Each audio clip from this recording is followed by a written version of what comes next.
देवतुल्य भाइयों, महाशक्ति आज स्वाध्याय एवं चिंतन का क्रमांक हमारा 238 और आज हमारे बीच में आदरणीय एनके नैब साहब है, जिनका चल रहा है संतुलित जीवन कैसे जिए, उसका पार्ट 8 से पूर्व भी आपने 7 पार्ट ले चुके हैं।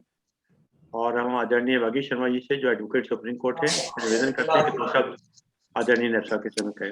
आदरणीय वागीश। 2 minute sir. प्रणाम, सभी को प्रणाम। जैसे कि हमारे नैब साहब हमारे फोरम के सदाबहार एक पर्सनैलिटी हैं और जिस नैसर्गिक भाव से, जिस एक्सपेक्टेम्पोर ढंग से ये हमें सामान्य जीवन और अच्छे जीवन और सुचारू जीवन के लिए बता रहे हैं, वास्तव में हम सब बहुत बहुत बहुत इनके आभारी हैं। और अब तो इनकी निगाहें भी बदल गई हैं, निगाहें अपडेट हो गई हैं, तो हो सकता है उन बदली हुई निगाहों से हमें और कुछ अच्छा, वैसे तो बहुत अच्छा बोलते थे और अच्छा मिलेगा। तो बिना किसी विशेष और कुछ उद्बोधन के लिए मैं सीधे सीधे अपने नैब साहब को आमंत्रित करता हूं कि वो आज का उद्बोधन करें। श्री एनके नैब साहब। बहुत बहुत धन्यवाद वागीश जी। आज का वही विषय मेरा वही रहता है कि जीवन को कैसे संतुलित बनाएं, कैसे खुश रहें सारी। लेकिन इसके पहले, अपने उद्बोधन को प्रारंभ करने से पहले माँ गायत्री का मंत्र एक उच्चारण सबके साथ। ओम भूर्भुवः स्वाहा तत्सवितुर्वरेण्यं भर्गो देवस्य धीमहि धियो यो नः प्रचोदयात्। जय मां अम्बे, मेरी वाणी में शक्ति प्रदान करना। जय माँ का नाम लेते ही वाणी में शक्ति आ जाती है। मैं उनसे प्रार्थना करता हूँ कि मेरी वाणी में शक्ति देना कि मैं जो कहूँ सत्य कहूँ और वो कहूँ जिसको लोग निभा सकें। क्योंकि बड़ी बड़ी बातें कही जा सकती हैं, बहुत बड़ी बड़ी बातें, भारी भारी बातें कही जा सकती हैं, लेकिन अगर आप उसको जीवन में ही नहीं उतार सके तो उन बातों का क्या अर्थ और उन बातों का फायदा क्या। लोग आएंगे, सुनेंगे एंड दे विल गो, बात खत्म हो जाएगी। लेकिन मैं चाहता हूं कि अगर मैं कुछ कहता हूं, कुछ बताता हूं, कुछ सुनाता हूं, तो लोग उसको जीवन में उतार सकें। जैसे मैं हमेशा कहता हूं कि हमारा अस्तित्व क्या है। हमसे पहले भी जीवन था, हमारे जाने के बाद भी जीवन होगा, हमारे रहते हुए भी जीवन है। हम इस जीवन में, हमारा अस्तित्व बहुत कम है। जैसे कहा जाता है कि आप जल में एक पिन को डुबो, पिन के को अच्छी तरह छिटकने के बाद अगर कोई बूंद उसमें रह जाती है, उसके बराबर भी हमारे अस्तित्व नहीं है। कितना विशाल ब्रह्मांड है, उसमें हमारा कोई अस्तित्व नहीं है। लेकिन हम इसमें हैं, हम ईश्वर की एक कृति हैं। बहुत छोटा अस्तित्व होते हुए भी हम इसके निर्माण में सहयोगी हैं। तो हम इसको सुंदर बनाएं, इस ब्रह्मांड को और अच्छा बनाएं। उसके लिए जरूरी है कि हम अपने आप को अच्छा करें। जितना अच्छा हम बनेंगे, हम यानी कि हम सब, उतना ही अच्छा ये ब्रह्मांड होगा, उतना ही अच्छा ये विश्व होगा, उतना ही अच्छा ये यूनिवर्स होगा, उतना ही अच्छा संसार होगा, उतने ही अच्छे हम सब होते चले जाएंगे। हम लोग ईश्वर की खोज में रहते हैं, लेकिन आप प्रकृति को देखिए, ये प्रकृति ही ईश्वर है। कभी ये मत सोचिए कि इस प्रकृति में कहाँ ईश्वर, कहाँ ढूंढे, किस तरफ देखें, कहाँ भी मिलेगा। नहीं, ये प्रकृति स्वयं अपने आप में ईश्वर है। प्रकृति में स्थापित एक एक वस्तु स्वयं ईश्वर का प्रतिरूप है। हम स्वयं ईश्वर का प्रतिरूप, क्योंकि उसने बनाया, ईश्वर ने हमको। हम कोई खुद बन के नहीं आ गए इस संसार में, और ना ही किसी की अभी तक कोई इस तरह की साइंस में खोज हुई है कि व्यक्ति का निर्माण कर दे। तो जब उसने ही बनाया है और उसने ही ले जाना है और एक एक चीज की रचना उसने की है, तो प्रकृति के हर स्वरूप में हमें ईश्वर को देखना और ईश्वर की स्थापना का अनुभव करना है, और यह सोचते हुए कि ईश्वर हमेशा हमारे आसपास है, हमको प्रसन्न रहना चाहिए। प्रसन्नता इस बात की कि ईश्वर हमारे साथ है, सदैव हमारे साथ है। यदि आप हमारे साथ हैं, आप हमारे सम्मुख हैं, आप में जो आत्मा है वो भी ईश्वर का एक प्रतिरूप है। अगर हम यहाँ पर प्रकृति में पेड़ों के पास है, नदियों के पास है, किसी भी चीज के पास है, वो सब उस ईश्वर की देन है, उस प्रकृति की देन है, और प्रकृति ईश्वर का स्वरूप है। जब हम सदैव ही ईश्वर के साथ हैं, सदैव ही ईश्वर की गोद में हैं, तो फिर डर किस चीज का? मन से डर निकाल दीजिए, मन से भय निकाल दीजिए, तो आप हमेशा प्रसन्न रहेंगे। क्योंकि अप्रसन्न रहने के कारण यही होते हैं कि हम डरे रहते चीजों से, ये ना हो जाए, वो ना हो जाए, संशय में रहते। और एक बहुत साफ बात बता दूं, आप जितना भी डर लीजिए, आप जितना भी संशय में रह लीजिए, आप जितना भी परेशान रह लीजिए, लेकिन अगर किसी चीज को होना है, वो तो हो के ही रहेगी ना। आपके रोके कुछ रुक सकता है क्या? आपके डर से कुछ रुक सकता है? आपके परेशान होने से क्या कोई घटना घटित होने से रह सकती है? आप परेशान रहिए कि साहब आज हमारे शहर में कोई घटना ना हो, कोई दुर्घटना ना हो, हम इस चीज के लिए परेशान हो जाएं, इससे शायद कुछ दुर्घटना रुक जाए। तो क्या गाजियाबाद में कोई दुर्घटना होने से बच जाएगी, या कानपुर में होने से बच जाएगी, या इंडिया में होने से बच जाएगी? जहां बम फूटना फूटेगा, जहां गोली चलनी चलेगी, जहां गाड़ियां पलटनी पलटेगी। ये सब उसकी सत्ता, उसके तरीके हैं चीजों को निभाने के। इसमें अगर आप अपने हृदय से डर को और संशय को निकाल देंगे, तो आपकी प्रसन्नता का प्रारंभ हो जाएगा। और जहां आपका डर और आपका संशय समाप्त होता है, वहीं से आप में आत्मविश्वास बढ़ने लगता है। और किसी भी चीज को प्राप्त करने का, किसी भी चीज तक बढ़ने का, या किसी भी सफलता को प्राप्त करने के लिए सबसे प्रारंभिक जो कहना चाहिए स्टेप है, पहला कदम, वो आपका आत्मविश्वास है। अगर आप में आत्मविश्वास ही नहीं है, तो आप किसी चीज को प्रारंभ ही नहीं करेंगे। अगर आपको लगता है आपको कोई बिजनेस शुरू करना है और आपको विश्वास नहीं कि वो चल पाएगा, तो आप कभी शुरू ही नहीं करोगे। जब शुरू ही नहीं करोगे, पहला कदम ही नहीं बढ़ाओगे, तो सफलता की तो बात ही बहुत दूर है। हम लोगों की बात करते हैं कि साहब वो बहुत सफल हो गए, देखिए उन्होंने कितना बड़ा बिजनेस कर लिया, उन्होंने कितना बड़ी दुकान कर ली। कभी उनके पास बैठिए, उनके पास जाइए, उनसे पूछिए, उनसे शुरुआत पूछिए। जो आज की तारीख में बहुत बड़ा बिजनेसमैन है, उसकी शुरुआत कहाँ से हुई? हो सकता है कि आज आपको भारत का जो सबसे बड़ा विशालतम पान मसाले का समूह है, या सबसे बड़ा साबुन बनाने का समूह है, वो आपको शुरुआत बताए कि हमारे पिताजी साइकिल पे पीछे पान मसाले की डिब्बियां रख रख के बेचा करते थे। ये सत्य है जो मैं आपको बता रहा हूं। मैं किसका नाम लेके नहीं बताऊंगा, लेकिन सत्य यही है कि भारत का जो सबसे बड़ा ब्रांड है पान मसाले का, उनके फादर साइकिल में पीछे पान मसाला बना बना के बेचा करते हैं। और जो आज की तारीख में बहुत बड़ा ब्रांड है, उसके सर्फ बनाने का, साबुन बनाने का, कई तरह की टॉयलेटरी बनाने का, उनके विषय में मैं स्वयं जानता हूं कि वो खुद एक बहुत बड़ी हंडिया में देशी साबुन जो होता नहीं कपड़े धोने वाला, आप महिलाएं पहले घर में यूज करती थी, अब तो सवरीन वगैरह यूज करती, वो खुद अपने हाथों से पका पका के बनाते थे। फिर उनकी डंडियां बनती थी, उसको काट काट के बेचा करते थे, पैक करके। तो सफलता हम लोग तब हमारी आंखों में आती है जब कोई आदमी सफल हो जाता है, फिर हम उसके बारे में बात करना शुरू कर देते कि हम नहीं हो पा रहे। अरे आपने किया ही क्या उसके लिए? आप तो जो पहली सीढ़ी है सफलता प्राप्त करने की या प्रसन्न रहने की, आत्मविश्वास, आप उसका ही कहना चाहिए उसी को नहीं प्राप्त कर पा रहे हो, उसी से दूर हट रहे हो। तो जब तक आप में आत्मविश्वास नहीं आएगा, जब तक आप में खुद पे विश्वास नहीं होगा कि नहीं मैं ये कर सकता हूं, तब तक आप किस चीज को करेंगे ही नहीं, प्रारंभ ही नहीं करेंगे। और एक बार आप में आत्मविश्वास आ गया और आपने शुरुआत कर दी, और अपने विश्वास से नहीं डिगे, अपने विश्वास मतलब खुद पर विश्वास रखना कि नहीं मैं करके दिखाऊंगा, ये होगा, लोग कुछ भी कहें। और एक बार आपने शुरुआत कर दी, फिर आप किसकी सुनिए मत। आपने जो सपना देखा है ना, जिस विश्वास के साथ, आपके ऊपर खाली अपने पे ये विश्वास होना चाहिए रास्ता मेरा सही है, मैं गलत रास्ते पे नहीं जा रहा हूं, मैं कहीं इधर उधर भटक नहीं रहा हूं, मेरी कहीं नजर में दोष नहीं है, मेरे काम में दोष नहीं है, मेरी प्रकृति में दोष नहीं है, मेरे विचारों में दोष नहीं है, मेरी नियत में दोष नहीं है। सफलता तो मिलेगी और 100% सफलता मिलेगी। और यह आत्मविश्वास आता कैसे है? जब आप जिस विषय के काम करना चाह रहे हैं, जिस विषय को लेकर चल रहे हैं, जिस प्रकृति को लेकर चल रहे हैं, उसके बारे में आपको ज्ञान हो। इसलिए किसी भी काम को प्रारंभ करने के पहले उसके बारे में पूरा ज्ञान प्राप्त करिए, कैसे करना है। और एक बार आपको ज्ञान प्राप्त हो गया तो आप फिर विश्वास के अतिरेक से भर उठेंगे, फिर आपको कोई रोक नहीं सकता।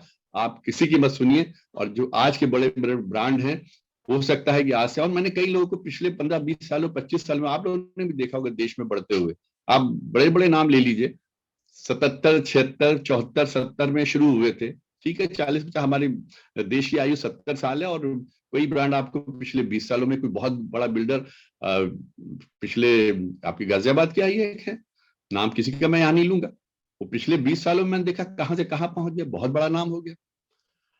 शुरुआत कहां से की थी?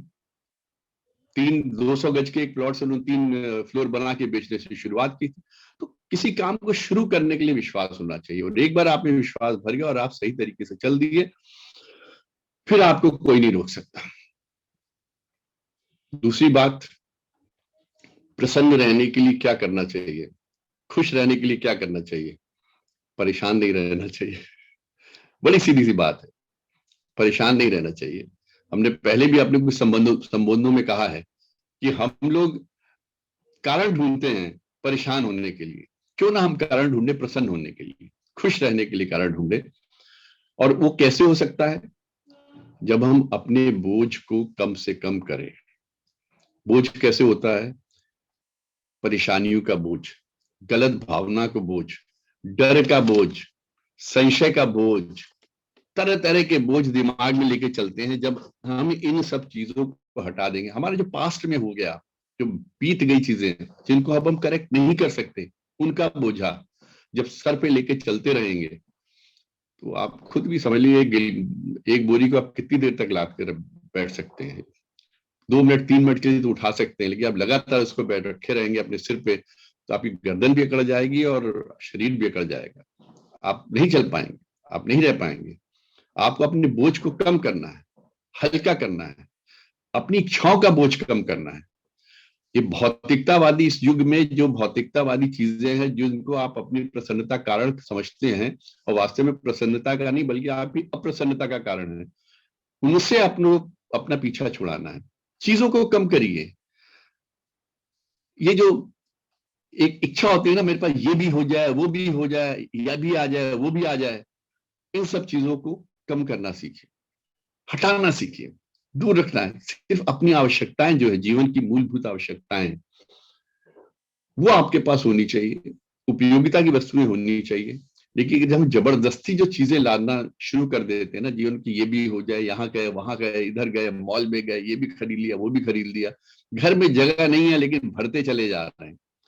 एक बहुत अच्छी बात कहीं मैंने पढ़ी थी कि जब आप ऐसी चीजों पर निवेश करना शुरू कर देते हैं, ऐसी चीजों पर खर्च करना शुरू कर देते हैं जिनकी आपको आवश्यकता नहीं है, तो फिर आप अपनी पूंजी को खाते रहते हो। फिर एक टाइम ऐसा आ जाता है कि आपको अपनी मूलभूत आवश्यकताओं के लिए भी धन दूसरों से मांगने की आवश्यकता पड़ जाती है। धन भी आपके पास नहीं रुकता है, वो भी चल देता है। वो कहता है ये तो मेरा दुरुपयोग कर रहा है।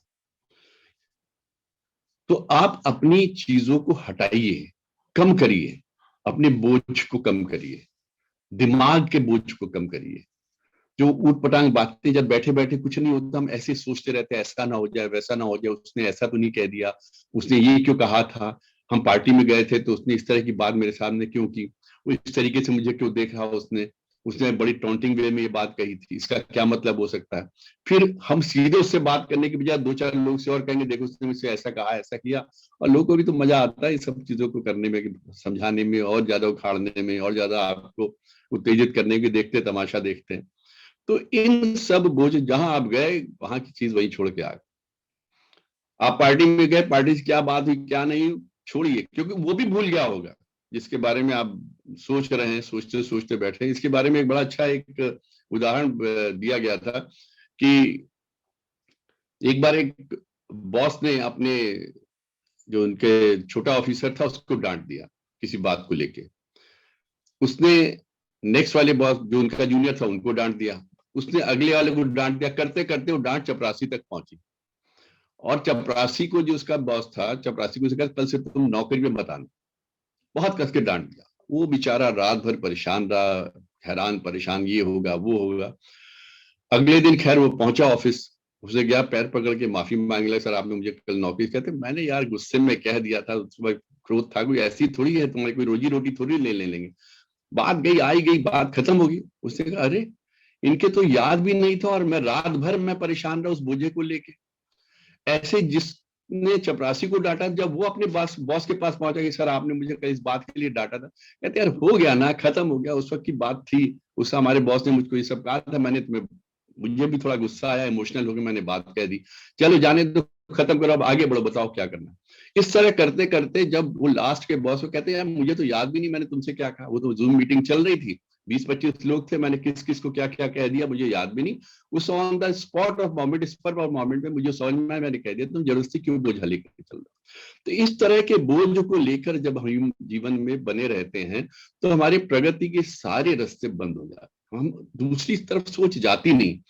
कई रातें ऐसी हो जाती, निकल जाती इस बोझे को लेके, जिसमें हम जागते रहते हैं, उम्मीदें रहते हैं, बिस्तर पे नींद नहीं आती, जमीन पे नींद नहीं आती, बाहर घूमते रहेंगे, इधर उधर टहलेंगे, 10 जगह के मंदिरों में जाएंगे, तंत्र विद्या पे जाएंगे, ये करेंगे वो करेंगे, ब्रह्म मतलब कहाँ कहाँ नहीं चले जाते हैं। और जब आप उस क्रक्स के साथ जब आंख से आंख मिला के उस प्रॉब्लम को देखते हो तो पता लगता है तो वहां तो कुछ था ही नहीं।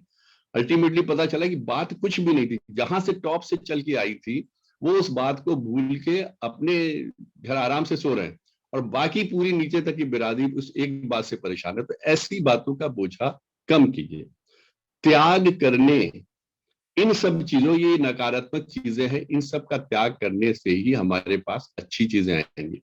जब हम इन्हीं चीजों से भरे रहेंगे, गलत बातों से भरे रहेंगे, गलत भावनाओं से भरे रहेंगे, संशय से भरे रहेंगे, डर से भरे रहेंगे, परेशानियां अपने दिमाग लेके भरे रहेंगे, तो सृजन की शक्ति तो हमारी अपने आप ही खत्म हो गई ना। हम नया कोई कंक्रीट चीज कैसे सोच सकते हैं जब हमारी सोच 24 घंटे में से 18 घंटे इसी चीज ने ले ली कि ये ना हो जाए वो ना हो जाए। तो जो होना चाहिए और जो हम करना चाहते हैं और जो हमें करना चाहिए उसके लिए हमारे पास टाइम ही कहाँ है। हम तो मतलब सारे 24 घंटे में हम तो गोबर ही साफ करते रह गए, तो दूध कब दुहेंगे। हमें तो अच्छी चीजों की तरफ सोचना है, इसलिए उसको बिल्कुल हटाइए दिमाग से, उसको त्याग कीजिए उसका। इसके लिए ना कई तरह के प्रयोग बताए गए हैं।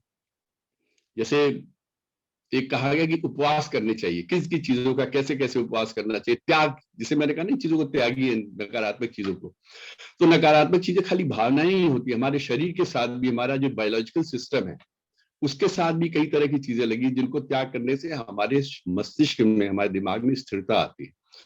क्योंकि एक हमारी आदत में शामिल हो जाता है सोचना। कुछ लोग आप देखेंगे 24 घंटे में 20 घंटे आपको सोचते हुए मिलेंगे। आप कभी उनके रूम में या उनके ऑफिस में चले जाओ, हमेशा परे यहाँ पेंसिल रख के ये सोच रहे हैं, ये सोच रहे हैं। तो आप आ गए तो बोलेंगे यार कहाँ से चलाया, मेरे को अभी ये काम करना था, वो काम करना था। और जब भी आते यार बड़ी परेशानी, बहुत टेंशन। एक ये सेंटेंस बहुत आपको आम मिलेगा, टेंशन बहुत है। अरे टेंशन कहाँ से आ गया भाई, वादळ में तो कोई टेंशन दिख नहीं रहा, आपके आसपास कोई बैठा नहीं है, किसने टेंशन दिया आपको? आपकी अपनी सोच ने आपको टेंशन दिया, आपकी अपनी समझदारी ने टेंशन दिया, आपके छोटे विचारों ने टेंशन आपको दे रखा, आपकी नकारात्मकता ने आपको टेंशन दे रखा, आपके डर ने आपको टेंशन दे रखा। और जिस दिन आप ये समझ जाएंगे कि आपके हाथ में कुछ भी नहीं, आप कुछ नहीं कर सकते, सामने खड़े खड़े खड़े लोगों के सामने, कितने लोगों के घर के अपने अच्छे खासे छोटे छोटे बच्चे, जवान लड़के किस तरह से चले जाते हैं, एक्सीडेंट हो जाते हैं, एक गाड़ी के अंदर 15 लोग जा रहे हैं, सामने देख रहे, सब बिलख रहे हैं, आपके हाथ में है क्या? आप क्या कर सकते हो? एक एम्बुलेंस तक तो टाइम से मंगा नहीं सकते, और फिर सोचेंगे हम पूरी दुनिया को सुधार लेंगे। तो ये इस तरह की जो टेंशन है ना नकारात्मक चीजों की, इनको छोड़ दीजिए। हम सिर्फ प्रयास कर सकते हैं चीजों को सुधारने का, तो वो तभी हो सकता है जब हमारा मस्तिष्क स्थिर हो। मस्तिष्क स्थिर करने के लिए हमको अपने जीवन में कई चीजों को लाना होगा। वो लाने के लिए कुछ चीजों का त्याग है, उपवास है। जैसे पहले कहा जाता है कि उपवास करें भोजन का, व्रत रखने की बात कही जाती है। मैं व्रत की बात तो नहीं कर रहा, व्रत तो हर अपनी दिन और उसके हिसाब से करता है। लेकिन भोजन का उपवास का मतलब कि आप ये मान के चलिए कि हमारा शरीर कोई खाना खाने की मशीन नहीं है। ये बेसिक चीज जान लीजिए। ये सिर्फ खाना खाने की मशीन नहीं कि जहां देखी चाट पकौड़ी चालू हो गए, जहां जुबान ने कहा कि ये चीज अच्छी लग रही, स्वाद के लिए खा लिए, या बर्गर दिख रहा चलो ये भी खा लो, अच्छा ये दिख रहा केक ये भी खा लो, या मिठाई दिख रही ये भी खा लो। पेट में भूख नहीं है, लेकिन ये जो जुबान है और लालच है, और क्या उसको कहा जाता है ना अजीब सा, कि बस मन नहीं भरता, जिसे कहते हैं मन नहीं भरता खाने से, पेट भरा हुआ। इस तरह के भोजन से आपको उपवास करना है। आपको कब खाना है ये आपको पता होना चाहिए। जब तक आपका पेट ना मांगे, जब तक आपकी जठराग्नि प्रबल ना हो जाए, जब तक आपको कस के जोर के भूख ना लगी हो, तब तक आप उपवास रखिए। मैं दिन भर या 24 घंटे या 14 घंटे या 20 घंटे या 2-4 दिन 10 दिन ये सबकी बात नहीं कर रहा, सिर्फ उतनी बात कर रहा हूं कि जबरदस्ती मत खाइए। ये उपवास बहुत आवश्यक है आपके शरीर को। जब आपका शरीर ठीक रहेगा तब आपकी सोच भी ठीक रहेगी। जब आप भूख लगने पे खाएंगे और उतना ही खाएंगे जितनी शरीर को आवश्यकता है, तो फिर आपको अपने पेट की चिंता समाप्त हो जाएगी। तो एक चिंता आपने खत्म कर ली, मेरा पेट गड़बड़ है, मुझे डकार आ रहे हैं, खट्टी डकारें आ रही हैं, मीठी डकारें आ रही हैं, खाना उल्टा आ रहा है, वॉमिट हो रही है, पेट भरा, वो खाना वो खाना। ये उपवास हमारे मन का होना चाहिए कि हमको ये चीजें नहीं खानी है, हमको तभी खाना जब मुझे कस के भूख लगी। तो जब ये चीज हो जाएगी तो आपकी पेट के लिए या 10 तरह की पेट से रिलेटेड चीजों के लिए, कोई कह मुझे गैस हो रही, कोई कह मुझे कब्ज हो रही, कब ये 10 तरह की चीजें आती।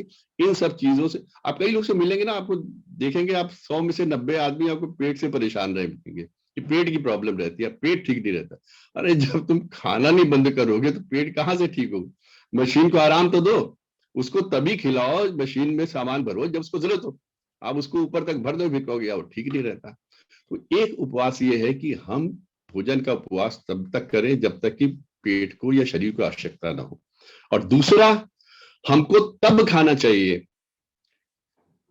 हमको क्या खाना चाहिए? वो खाना चाहिए जो शरीर के लिए आवश्यक है। ऐसा नहीं कि बस जो स्वाद के लिए अनुसार है, अच्छा है, या जैसे आप देखा नहीं कितनी फैक्ट्रियां खुल गई दवाइयों की, कितने डॉक्टर्स पैदा हो गए हैं, कितने क्लिनिक बन गए हैं, कितने टेस्टिंग वाली या जितने भी पैथोलॉजी की क्लिनिक्स बन गई हैं। क्या पहले इतनी कभी देखते थे हम लोग? मैं तो शर्मा जी से कहूंगा आप अपना बचपन याद कीजिए, आज से 50 साल 55 साल 60 साल पहले का। क्या कभी इतने डॉक्टर्स देखे थे आपने एक मोहल्ले में? इतने क्लिनिक देखे थे? कहीं इतने हॉस्पिटल्स देखे थे? नर्सिंग होम का तो नाम ही नहीं होता था, एक सरकारी अस्पताल होता था, उसी से इलाज हो जाया करता था। सरकारी डॉक्टर के पास जाते थे, वो देख दो पुड़िया देता था। ये सब बीमारियां बढ़ कहां से गई हैं? कहां से बीमारियां आ गई हैं? इतने अजीब अजीब नाम सुनते रहते हैं। ये कौन सी इंडस्ट्री ने कर दिया एकदम से कि ये मेडिकल इंडस्ट्री या फार्मा की इंडस्ट्री, उससे सामने उसके अलावा कुछ दिखता ही नहीं है। आपकी कमाई का कितना बड़ा हिस्सा आप सोचो, तो उससे बीमारियों की वजह से चला जाता है। और जब आप नहीं बर्दाश्त कर पाते बीमारी खर्चा, तो फिर इंश्योरेंस के लिए भागते हैं, उसके लिए मेडिकल इंश्योरेंस हो जाए ताकि खर्चा आपके बिहार पे बर्दाश्त कर सके। क्यों बढ़ गई है? क्योंकि हमारे खाने पीने की प्रवृत्ति बड़ी खराब हो गई है। और वो इसलिए हो गई कि आप देखिए, जब से क्या आपने कभी देखे थे इतने बेकरी प्रोडक्ट्स, इतनी ज्यादा बेकरीज, डिफरेंट कलर्स की, डिफरेंट डिजाइन की, या इतनी तरह के केक्स, इतनी तरह की पेस्ट्रीज, इतनी तरह की, ये सब नहीं होती थी। ये बर्गर ये सब चीजें नाम भी नहीं सुने थे हम लोगों ने। चाट पकौड़ी सुन लेते थे, वो भी कभी कभी। धीरे धीरे चीजों ने बढ़ना शुरू किया, जब जब बढ़ना शुरू किया तो तब तक वो बीमारियां शुरू होगी। तो ये इन चीजों को देखना है कि हमको क्या खाना है, या हमारे शरीर को अगर प्रोटीन की आवश्यकता है तो प्रोटीन खाइए। अगर विटामिन की आवश्यकता है, ऐसी चीजें का जिनमें विटामिन हो, नेचुरल प्रोडक्ट्स। वही मैं कई बार पहले भी अपने संबोधनों में कह चुका कि हमें नेचर के पास रहना है। ये नेचर के पास रहने का मतलब नेचर की गोद में रहना, यानी कि ईश्वर के पास रहना, ईश्वर की गोद में रहना। जब हम ईश्वर के संरक्षण में रहेंगे, नेचुरल चीजें खाएंगे, नेचर के पास रहेंगे, तो हमको कौन मार सकता है, कौन हमें बीमार कर सकता है? तो हम अपने खान पान से और खान पान की प्रवृत्ति से, खान पान की क्वालिटी से इस फार्मा इंडस्ट्री को, मेडिकल इंडस्ट्री को बहुत बढ़ावा दे रहे हैं। बीमारियों को बहुत बढ़ावा दे रहे हैं। हम ये नहीं कह रहे कि लोग बीमार नहीं होंगे या कुछ नहीं होंगे, हम चीजों को कम तो कर सकते हैं, सुधार तो कर सकते हैं, अपने ऊपर तो नियंत्रण कर सकते हैं। कम लोग बीमार हो, कम लोग जाएं। आपने देखा कोरोना में जगह नहीं मिलती थी, अभी भी कई बार आप देखिए, इस वक्त तो हेल्दी सीजन चल रहा है सर्दियों का, आपको हॉस्टल में शायद 30-40-50% तक की ऑक्यूपेंसी खाली मिलेगी। यही आप गर्मियां शुरू होने दीजिए, चेंज ऑफ सीजन आ जाने दीजिए, कब वो डेंगू आ जाएगा, कभी कुछ है। ये नए नए वायरस कहाँ से पैदा हो गए, किसने पैदा कर दिए? हम ही लोग तो है ना उसके उत्तर, ईश्वर ने तो नहीं किए। जब उत्पत्ति की इस यूनिवर्स की, ये सब चीजें तो नहीं थी। धीरे धीरे चीजें बनी, चिकुनगुनिया होने लगा था, सबके जोड़ों में दर्द होने लगा, पहले इस तरह बीमारियां सुनते नहीं थी। वो शब्द हम ही लोग की कमी है। तो पहला उपवास मेरा जो था भोजन का, उपवास का मतलब तरीका, किस तरीके का भोजन करना और कब करना है। दूसरा जो तरह का उपवास है वो है कि श्वास का, जो सांस हम लेते हैं, जैसे कहा जाता है ना कि हमें ऊर्जावान श्वास लेनी चाहिए। हम ओम का उच्चारण करते हैं लंबी सांस लेके, फिर लंबी लंबी सांसें भरिए, लेकिन बीच बीच में सांस का भी उपवास होना चाहिए। सांस लें और उसको एक्सेल कर दें और थोड़ी देर तक शांत होकर बैठे। कोरोना में आपने कई देखे होंगे इस तरह के एक्सपेरिमेंट्स आते थे, व्हाट्सएप के ऊपर आते थे कि वो एक सुई चलती रहती, टक टक टक टक टक, कितनी देर तक आप अपनी सांस रोक सकते हैं। वो आपकी लंग्स की कैपेसिटी बढ़ाती है, आपकी लंग्स की कैपेसिटी बताती है कि आपको कोरोना है या नहीं। अगर आपने इतनी देर तक कर लिया तो आपका ठीक है। तो आप कोशिश करिए कि सांसों का भी थोड़ा थोड़ा उपवास करते रहिए। लगातार सांस खींच रहे हैं, कभी कभी बैठ जाइए 5-7 मिनट, एक्सेल किया सांस को, और उसके बाद थोड़ी देर शांति से बैठ गए एकदम एक्सेल करके, और देखिए कितनी देर तक आप रोक सकते हैं। फिर लंबी सांस खींची, फिर एक्सेल किया, फिर इससे दिमाग में स्थिरता आती है। आप कभी करके देखिए, ये भी एक तरह का योग है, योगिक क्रिया है। जब इस मस्तिष्क स्थिर रहेगा तो आप में सकारात्मकता आएगी। जब मस्तिष्क अस्थिर रहता है, आप देखिए जब हाँफते हैं, जब एकदम से किसी परेशानी में होती है, एकदम सांसें लंबी लंबी खींचने लगते हैं, क्योंकि उससे नकारात्मक चीजें का डर जाते हैं, तो कितनी लंबी लंबी सांसें खींचते हैं। कोई आपको कस के डांट देता है या कोई एकदम से भयानक चीज होने लगती है, आप में हाँफने लगते हैं, उससे सांसें लंबी लंबी, वो सब पूरी नकारात्मकता चारों तरफ छाई रहती है। तो जब आप इस तरीके से एक्सेल करते हैं और देर तक सांस रोकते रहते हैं, उसमें बड़ा मस्तिष्क स्थिर होता है और सकारात्मकता आती है। तीसरा उपवास जो है वो है वाणी का। वाणी का उपवास का ये मतलब नहीं कि आप चुप रहिए, बिल्कुल नहीं बोलिए। आप अपनी वाणी की क्वालिटी देखिए, आप बोल क्या रहे हैं। क्वालिटी का मतलब आप बात क्या कर रहे हैं, आप जो कह रहे हैं उसमें कितनी पॉजिटिविटी है। आप किसी से जो कह रहे हैं, क्या उसको कहने की आवश्यकता है, पहले तो ये सोचिए। कई बार होते हैं कुछ लोग को आदत होती है बोलते रहना, कुछ ना, उनको लगता है अपनी उपस्थिति जाहिर करनी तो कुछ ना कुछ बोल दो, कुछ ना कुछ कह दो। जब तक हम कुछ कहेंगे नहीं, तब तक लोग कैसे जानेंगे कि हम भी वहां बैठे हुए थे या हमने भी आपकी बात सुनी है। तो ये बड़ी, जब तक आवश्यकता ना हो तब तक मत बोलिए। और बोलने से पहले अपने शब्दों का चयन कीजिए कि आप जो कह रहे हैं वो उसका असर क्या होगा। कि शब्दों का जो असर होता है बहुत गहरा होता है, बहुत अंदर तक जाता है। एक गलत बात कितने बड़े विवाद को जन्म दे सकती है, इसका आभास नहीं होता। बातों बातों में बात मुझ से निकल जाती है, और जब उसका प्रतिक्रिया आप सामने आती तब समझ में आता, अरे मेरे से ये कैसी भूल होगी। तो बातों की, वाणी की, इसका भी उपवास करिए। चुप रहिए, शांति से बैठिए। देखिए जब आप चीजों का त्याग करना शुरू करते हैं ना, तब नए नए विचार, नई नई चीजें आपके दिमाग में आती हैं, क्योंकि अंदर से जो भरे हुए वो तो कहीं से रिक्त करें। जब तक डिब्बा खाली नहीं करेंगे तो नई चीजें आएंगी कहाँ से। तो वाणी का जब उपवास करेंगे, कम बोलेंगे, कम शब्द बोलेंगे, शब्दों का चयन करके बोलेंगे, तो ये आपसे नकारात्मकता को दूर करेगा, नेगेटिविटी को दूर करेगा। नेगेटिव बातों का उपवास करना 100%, और पॉजिटिव बातें करनी है। इस तरह की बातें करने की जो स्वस्वीकार्य हो, सबको स्वीकार्य हो, सर्व स्वीकार्य, खुद को भी स्वीकार्य हो, स्वस्वीकार्य, सर्व स्वीकार्य, सबको स्वीकार्य हो, और सब उसका स्वागत करें। तभी आपका व्यक्तित्व निखर के आएगा। जब आप बैठे हैं 5-7 आदमी ना, आपने सब बोले, अगर आपने 2 शब्द कहे या 2 सेंटेंस कहे और सबने सुन के कहा यार ये बात तो सही कह रहा, तब बात का मजा आता है। और वो बात तभी हो सकती है जब आप अपनी वाणी पे उपवास का एक रोक लगाएंगे, मतलब उस वाणी को आप थोड़ा सा कंट्रोल करेंगे। अब बोलते रहेंगे यार ये तो बोलता रहता है, इसकी बात कौन सुने, हाँ भाई तुम बताओ। तो वो चीज अपने लिए मत होने दीजिए। और चौथा जो है उपवास, वो है मूवमेंट का, चलायमान का। हम लोग बहुत गतिशील रहते हैं, इधर जाना उधर जाना, ये करना, वो भागो भागो भागो, यहाँ भागना, उनसे मिलना है, अब इधर भागे चले जा रहे हैं, अब इसका में जाओ, अरे वो बत्ती बंद करो। दिन में कुछ समय निकालिए और उस वक्त अपनी गति को, अपनी चलायमान को स्थिरता दीजिए। स्थिरता का मतलब ये भी नहीं है कि आप लेट गए टांग पे टांग रख के पलंग पे और टीवी देख रहे हैं और चबैना चबा रहे हैं, मूंगफली चबा रहे हैं, ये नहीं। स्थिरता लानी है, शरीर को स्थिर करना है, एकाग्रचित्त करना है। बैठ जाइए कभी नदी के किनारे, कभी ईश्वर के सामने, ईश्वर मानी मंदिर में अपने बैठ जाइए। मन को स्थिर करने के लिए शरीर को स्थिर करिए। जब आप थोड़ी देर के लिए शरीर को 1 मिनट 2 मिनट 5 मिनट के लिए से स्थिर करेंगे ना, तब फिर आपकी सोच थोड़ी सी पॉजिटिव होगी। तब आपको स्थिर होने पे लगेगा कि यार हाँ, अब मैंने दिन में क्या किया और मुझे आगे क्या करना है। वहां आपकी सोच में परिवर्तन आएगा। ये उपवास है गति का या मूवमेंट का। जब तक आप मूवमेंट पे, और उससे चीजें क्या है कि आपको कंट्रोल करना सीखेंगे, आप अपने आप पे कंट्रोल करना सीखेंगे। जब आपने शरीर पे कंट्रोल किया कि हाँ इतनी देर मुझे नहीं चलना, कुछ बार घड़ा फूट रहा फूटने दो, बच्चे चीख रहे चीखने दो, कुत्ता भौंक रहा भौंकने दो, मेरे जाने से वो सब ठीक नहीं होगा, हम जाके उल्टा कुछ बकवास ही करेंगे, कुछ डांट डपट कर देंगे बच्चों को। इससे बेहतर है शांति से बैठे रहो। आप अब कमरे में बंद कर लीजिए, 5-7 मिनट बैठ जाइए शांति से, अब ये कितना अच्छा लगेगा। मैं तो कई बार मतलब कोई वो नहीं कह रहा कि मैं बड़ा अच्छा काम करता हूँ या बहुत बुरा काम करता हूँ, मैं ही करता हूँ, सब लोग करते होंगे।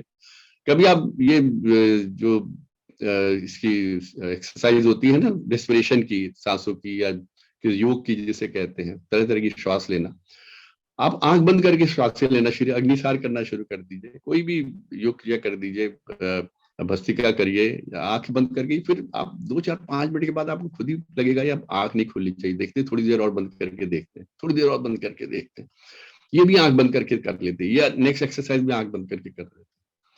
मैंने तो देखा 5-7-8 मिनट के बाद फिर मुझे मजबूरी में लगता है कि देर हो जाएगी, जब कहीं जाना है उसका, तब जाके मजबूरी में आंख खोलनी पड़ती है, और जब आंख खुलती है तो बड़ा कष्ट होता है।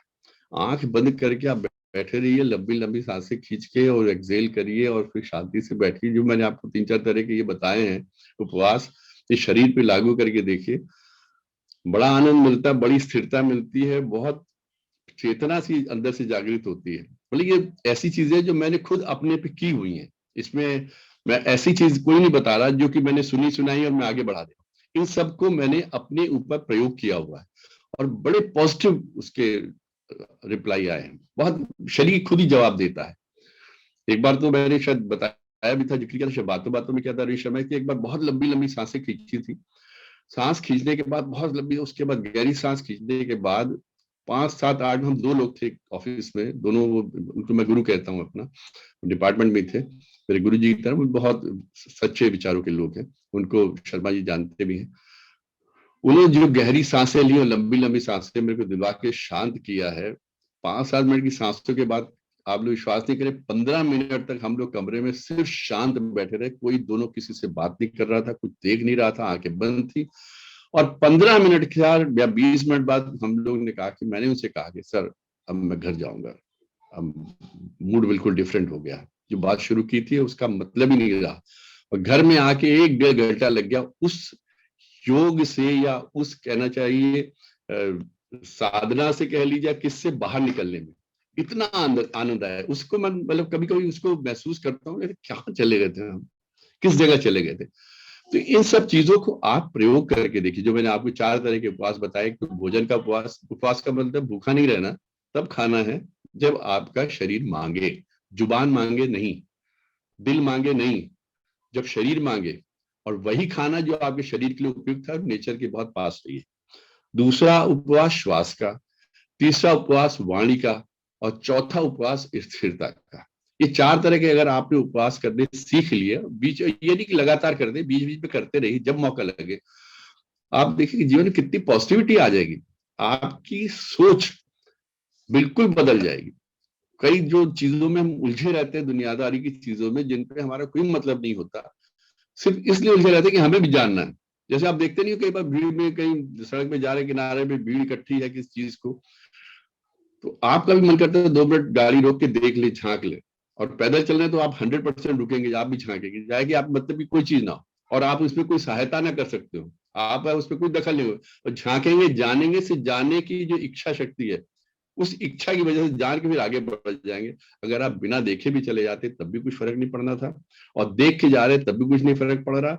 बस ये है कि देखने के बाद अगर वहां पे कुछ नेगेटिव हो रहा है तो उस नेगेटिविटी ने आपके दिमाग को अगले घंटे 1.5 घंटे के लिए परेशान कर दिया। कभी आप क्रोध करके देख लीजिए, मैं तो खुला चैलेंज करता हूँ, आप गुस्सा करके देखिए, खूब गुस्सा करिए, चिल्ला के देखिए, उसके बाद आपको आधे घंटे से 1 घंटा लग जाएगा अपने चेहरे की मसल्स को ठीक करने। जो आदमी कहते हैं मैं बड़ा क्रोध आता है, देखिए उनके चेहरे को हमेशा तना रहे। हमने तो खुद इस चीज को महसूस, कभी कभी इसी तरीके की चीजें देखिए आप अपने पे अपनाते हैं ना, तो चीजें सुधार में आती हैं। हमें बड़ा गुस्सा, 1-2 बार ऑफिस बहुत देर चिल्ला दिए, किसी पे गुस्सा कर दिया, करने के बाद मुझे खुद महसूस हुआ कि मैं ठीक से देख नहीं पा रहा हूँ, या चेहरे को बार बार यूं यूं करना पड़ रहा है, ये मसल्स को क्या हो गया है, ये how the feelings have started reacting on my face. तो जिसको गुस्सा किया वो तो बाहर जाके बैठ गया, वो आगे बता रहा कि सर साहब बहुत गुस्से में, अंदर मत जाना। उसने इतनी बात क्या कि वो तो शांत घूम रहा। हमें 45 मिनट लग गया नॉर्मल होने में, अपने आप को नॉर्मल करने में। तो ये सब नेगेटिविटी चीजें हैं, इनका हमको त्याग करना है, इनसे हमें पार पाना है। जब इनसे पार पाएंगे ना तभी तो प्रेम बढ़ेगा। प्रेम बढ़ाने के लिए रिलेशनशिप अपने संबंधों को प्रगाढ़ करिए। प्रगाढ़ करने के लिए लव एंड कंपैशन, प्रेम रखिए, एक दूसरे के प्रति दया का भाव रखिए। आपको नहीं पता होता कि सामने वाला किन परिस्थितियों से गुजर रहा है।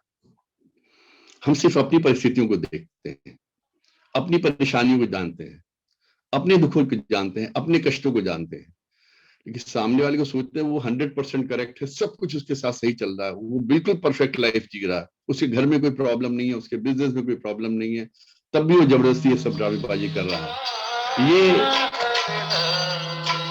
ये उसका परसेप्शन है, यही वो हमारे बारे में सोच रहा है, वो हमारी परेशानी के बारे में नहीं जानता। वो सोचता है ये तो बहुत अच्छे हैं, बड़ी अच्छी कमाई है, बड़ा अच्छा मकान है, बड़े अच्छा इनका गाड़ी घोड़ा सब है, घर में पत्नी बच्चे सब है, लेकिन किन परेशानियों में, किस प्रेशर में हम है वो नहीं जानता।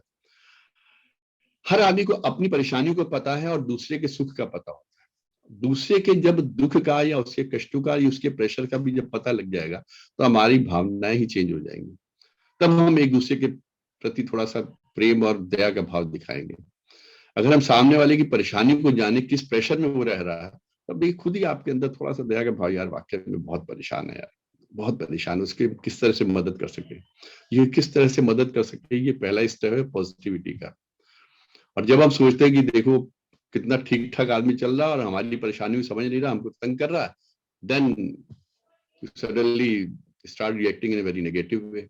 तो आपकी नेगेटिविटी और आपकी पॉजिटिविटी कैसे बढ़ सकती है, ये आपकी सोच के ऊपर है, परसेप्शन के ऊपर, कि आप सामने वाले की परेशानी को समझें, उसके प्रेशर को समझें, उसके प्रति दया का भाव रखें और उसके प्रति प्रेम रखें।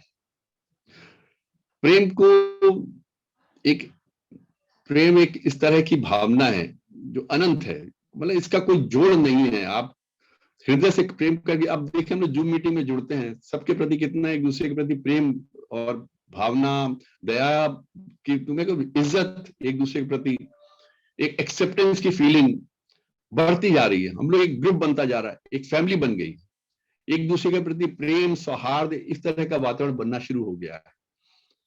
जितना जितना ये बढ़ता जाएगा उतनी ही प्रगाढ़ता आती जाएगी, उतनी पॉजिटिविटी आती जाएगी। और यहां पर जैसे होता है कि हम अगर किसी की गलती को सुधारें तो क्या हम उसको प्रेम से नहीं कह सकते, प्यार से नहीं कह सकते? तो जब हम करें, सपोज हम, कई बार होता है यार वो गलत कर रहा है तो बैठे बैठे उसको कह दिया, उसका रिएक्शन आप देखिए, मतलब अगर किसी ने कोई चीज गलत कर दी या कोई कह दी जब हम उसको सुधारते हैं, उसका रिएक्शन बताता है कि क्या हमारी उस समय वक्त कहने की जरूरत थी या नहीं थी। करेक्शन, मेरा कहने का मतलब, आपने किसी से कहा कि भैया तुमने गलती कर दी, इसको इस तरीके नहीं, इस तरीके से करना चाहिए, उसका रिएक्शन जो होगा, अगर जनरली आप देखेंगे बड़ी हार्शली रिएक्ट करते लोग, बहुत हार्शली रिएक्ट करते हैं आपसे, मतलब आप चुप रहिए, मैं जो कर रहा हूँ ठीक कर रहा हूँ, इस तरह की चीजें एकदम से रिएक्ट होती हैं। देन यू स्नब, कहते हैं स्नब कर देना, वो एकदम से चुप कर देना, आपको बोलती एकदम से बंद कर देना। वो शायद कहीं हमारी गलती थी, हमने उसको गलत समय पे या गलत बात पे या गलत ढंग से चीज को कहा गया। आप कई बच्चों को भी देखिए, बच्चों को आप करेक्ट करना चाहते हैं, अपने अपने बच्चे अगर बड़े हो गए आप करना चाहते, तो कई बार उनका रिएक्शन बड़ा हार्श होता है। आप अपनी फैमिली में जब करना चाहते हैं तो यहाँ पर भी देखिए कुछ टेस्ट है। अगर आप किसी को समझाते हैं करेक्शन करने के लिए, तो उसमें भी पहला टेस्ट ये है कि आप देखिए क्या आपको उसको कहने का अधिकार था। अब आप बैठे हुए एक ऑफिस में बैठे हैं या कहीं महफिल में बैठे हुए हैं, कहीं गोष्ठी में बैठे हुए हैं, किसी ने कुछ गलत कर रहा है, आप जाके भैया इसको करेक्शन करो, हाउ आर वी कंसर्न? वो अपने आप करेगा, जिसको कहना वो कहेगा, आप कौन हो तो करेक्शन करने के लिए कहने वाले? तो ये पहले आप देखिए, पहला टेस्ट यही है कि what is your authority to ask him, आपका क्या अधिकार है? क्या आप उसके परिवार के सदस्य हैं, या आप उसके मित्र हैं, या आप उसके अधिकारी हैं, या आपको ये अथॉरिटी दी गई है उसको? अगर ये चारों चीजें नहीं है तो आपको कोई अधिकार नहीं इसको कहने का, उसका तो रिएक्शन हार्श होगा ही, ये जाओ भाई अपना काम करो, मैं कर लूंगा, देख लूंगा। तो पहला टेस्ट यही है कि क्या आपको ये कहने का अधिकार था। दूसरा जो है कि आपका उद्देश्य क्या था उसको सही करने का। उद्देश्य यानी कि क्या आप उसकी मदद करना चाहते हैं या आप उसकी हंसी उड़ाना चाहते हैं, सीधी सीधी सी बात कर रहा हूं। या आप अपना कोई पुराना आपके मन में स्कोर था उसको सेटल करना चाहते हैं, सुसाइड मतलब कोई पुराना बदला लेना चाहते हैं। कई बार कोई होता, हम जानबूझ के भरी पंचायत में किसी आदमी की हंसी उड़ाने के लिए कहेंगे तुम ये गलत कर रहे हो, ये तुमने गलत कहा, या तुमने गलत किया, तुमको ऐसा नहीं करना चाहिए था, इसको ऐसे नहीं ऐसे करो। तो हमारा उद्देश्य क्या है? अगर हमारा उद्देश्य उसकी हंसी उड़ाना है या पुरानी किसी बात का बदला चुकाना है, तो मान के चलिए उसका रिएक्शन हमेशा बहुत नेगेटिव, बहुत हार्श होगा। लेकिन यदि अगर हमारा उद्देश्य उसकी मदद करना है, उसमें सुधार करने का है, तो वो उस आपकी कही हुई बात को, करेक्शन के बात को बहुत पॉजिटिवली लेगा और इमीडिएट सुधार करके अपनी चीजों सुधार करेगा और आपको धन्यवाद कहेगा। तीसरा टेस्ट ये है कि जो करेक्शन के लिए आप कह रहे हैं, ये किस समय किया गया है, उसका वक्त क्या है।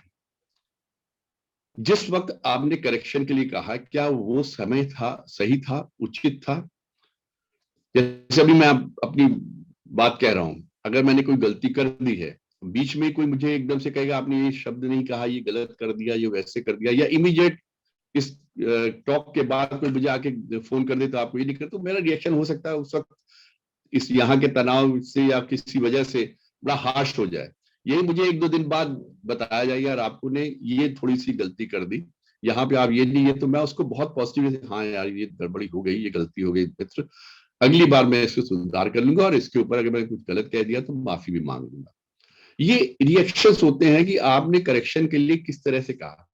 और ये करेक्शंस जब आप किसी में करना चाहते हैं, किसी में सुधार करना चाहते हैं और करते हैं, और अगर आपने सही तरीके से किया, with good authority, with good intentions and with the right time किया है, तो ये आप दोनों के बीच के सौहार्द को बढ़ाएगा, आपके बीच के प्रेम को बढ़ाएगा, आपके बीच की जो अंडरस्टैंडिंग है उसको बढ़ाएगा। लेकिन किसी को करेक्शन करने से पहले आप ये जान लीजिए कि आप में कितनी कमियां हैं।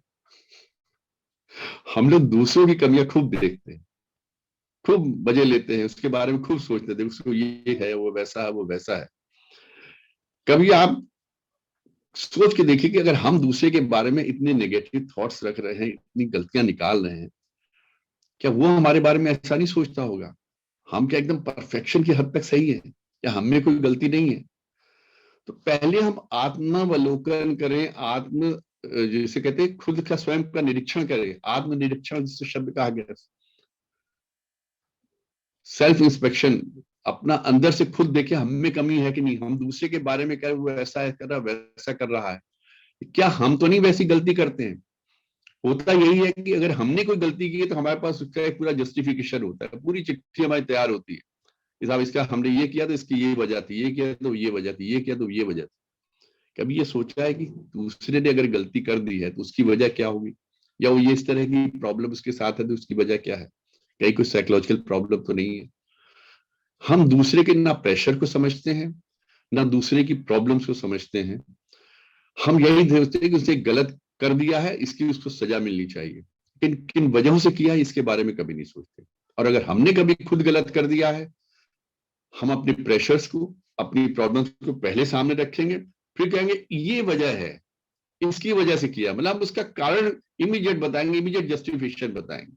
इसलिए कहा जाता है कि जब कभी आप किसी की आलोचना करने लगे, कभी भी किसी की आलोचना करने लगे, तो उसके पहले ठहर जाइए, give a pause to yourself, pause, रुको, ठहरो, समझो ऐसा क्यों कर रहा है, और अगर बहुत जरूरत है उसके बाद ही आप इस तरह से करिए। किसी को एक्यूज करना जा रहे हैं, किसी के ऊपर किसी तरह का लांछन लगाने जा रहे हैं, ठहरो, सुन लो, समझ लो, बात को देख लो, उसका दूसरा हिस्सा भी देख लो, पर्दे के उस पार भी झांकने की कोशिश करो कि उसने ऐसा क्यों किया।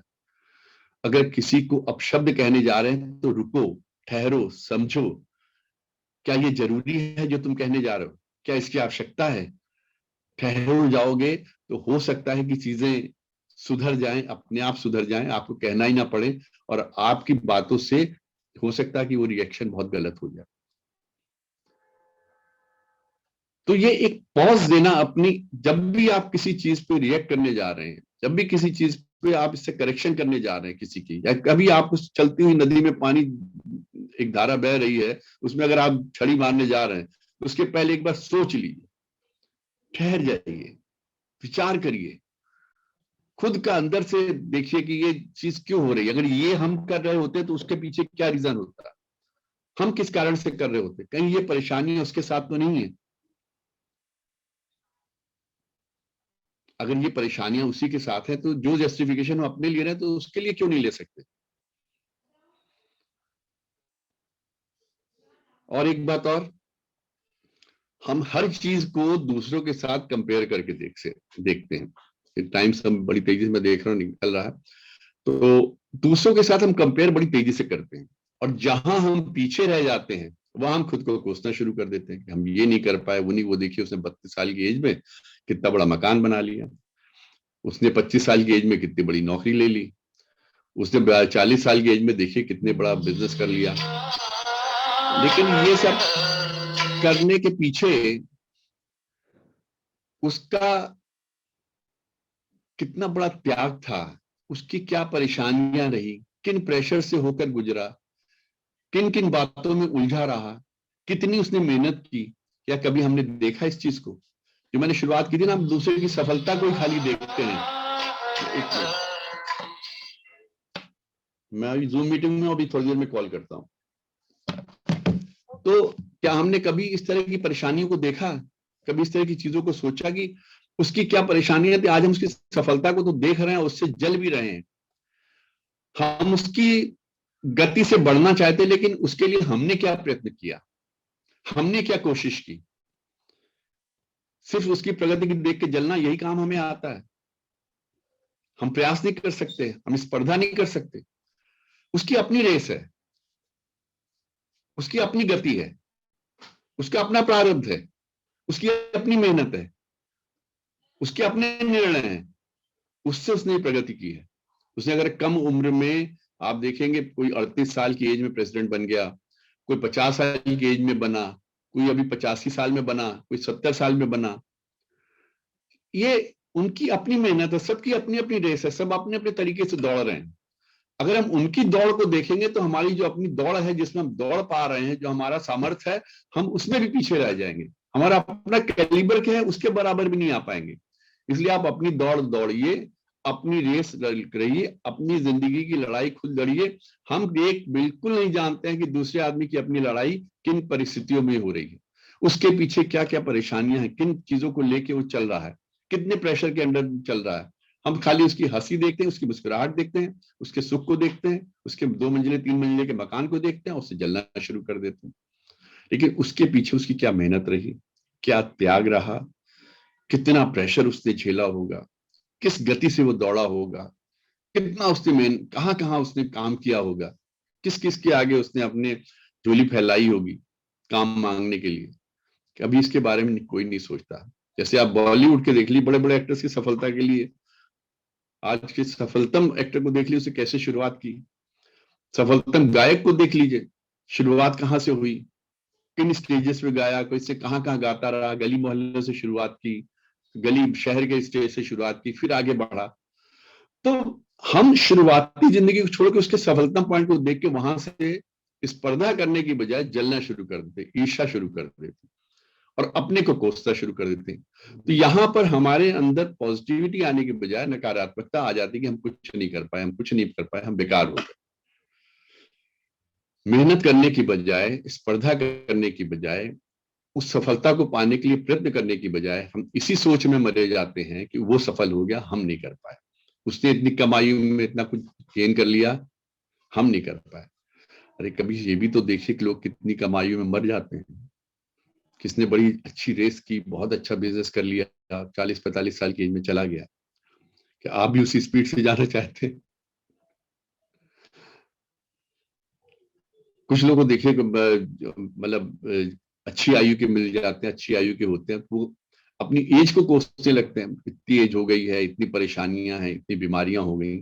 मैं उनसे पूछता हूँ, बीमारियां हैं, ये हो गया वो गया, ठीक है, लेकिन आप सोचो कितने खुशनसीब हो आप कि आपने इतने सालों तक इस जीवन को, इस संसार को देखा है। कितने लोग हैं जो इतनी आयु तक रह पाए और इतनी आयु तक निरोगी रह पाए, या इतनी आयु तक उस हेल्थ तक रह पाए जिस हेल्थ में आप हो आज की तारीख। कितने लोग तरस गए इस तरह की हेल्थ पाने को जिसमें आप हो। छोटी मोटी चीजें मतलब हमेशा हम चीजों को, अपनी परेशानी को बड़ा करके देखते हैं। जो दिया है जीवन में उसको देखिए। ईश्वर ने इतनी लंबी आयु दी, कितनों को दे दी, कितने जवान सामने सामने चले गए, छोटी छोटी बीमारियों में चले गए, कहीं एक्सीडेंट में चले गए। हम कितने खुश नसीब हैं कि अगर कोई 60 का है, 65 का है, 70 का, 75 का, 80 का, 85 का, इतने वर्षों तक हमको ये संसार देखने का भगवान ने अवसर प्रदान किया, इस प्रकृति को देखने का अवसर प्रदान किया, प्रकृति में जो परिवर्तन हो रहे उनको देखने का अवसर प्रदान किया, साइंस में जो प्रगतियां हो रही उनको देखने का प्रदान किया, ज्ञान प्राप्त करने का अवसर प्रदान किया। क्या ये खुशनसीब नहीं है हम यही सोचते रहेंगे इतनी बीमारी दे दी है, इतनी परेशानी दे रही, घुटने दर्द हो रही है। तो ये सारी नकारात्मकता को हटाइए, जो मिला है उसको सोचिए, कितना कुछ दे दिया भगवान ने। जो प्राप्त हुआ है उसको देखिए। आपने अपनी रेस से, अपनी ताकत से, अपनी गति से दौड़े, उस दौड़ने के लिए बाद आपने जो कुछ भी प्राप्त किया है उसमें खुश रहिए। आपने सिर्फ उतनी ही आपकी वक्त थी, आपका उतना ही कैलिबर था। एक ही कॉलेज से पढ़े हुए 2 स्टूडेंट्स, 2 डॉक्टर्स, एक की फीस 1,500 रुपए, 2,000 रुपए, 5,000 रुपए होती, एक की 50 रुपए, 100 रुपए, 150 होती। अपना अपना कैलिबर है, अपना अपना एक लेवल है। अब उसके लेके हम अपने 150 या 200 वाले पेशेंट भी छोड़ देंगे क्या, या अपना प्रोफेशन भी छोड़ देंगे क्या? आप स्पर्धा कीजिए, प्रगति कीजिए, अपने कैलिबर को बढ़ाइए, अपने उत्साह को बढ़ाइए, स्पर्धा कीजिए, मतलब अपने वो चीजें, जज्बा पैदा करिए। लेकिन अच्छा सोचने की बजाय, पॉजिटिव सोचने की बजाय, आगे बढ़ने की बजाय, अगर हम दूसरे की प्रगति देखकर खुद को परेशान रखेंगे तो फिर प्रगति कहीं आपके आसपास नहीं आने वाली, आप फिर परेशान ही रहेंगे। तो मैंने शुरू में जो प्रारंभ किया था कि हम कारण ढूंढे प्रसन्न होने के, वो कारण आपको ढूंढने हैं। परेशान होने के कारण तो अपने आप मिलेंगे, उनको आपको अपने पास से हटाना। आप परेशान होने के कारण मत ढूंढिए, आप प्रसन्न रहने के कारण ढूंढिए, प्रसन्न रहेंगे। अब समय हो गया, आज की वक्तव्य को मैं यही समाप्त करता हूं। आपने मुझे बड़ी धैर्य से सुना, आप सबका बहुत बहुत धन्यवाद। और जैसा कि हम आज का एक विचार रखते हैं और उसके बाद 3 बार उनका चयन करते हैं, तो आज का विचार है स्वामी विवेकानंद का, भरोसा खुदा पर है। भरोसा खुदा पर है तो जो लिखा है तकदीर में वही पाओगे। वाह। भरोसा खुदा पर है, जो लिखा है तकदीर में वही पाओगे। भरोसा अगर खुद पर है,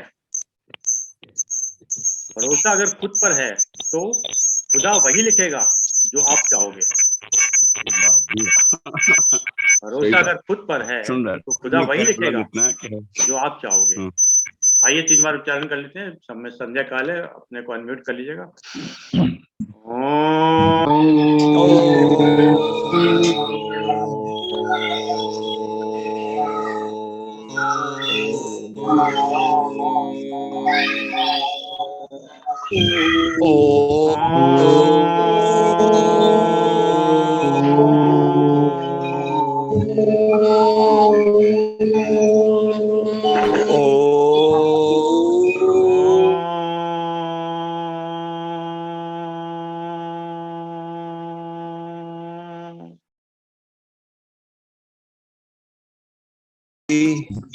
शांति।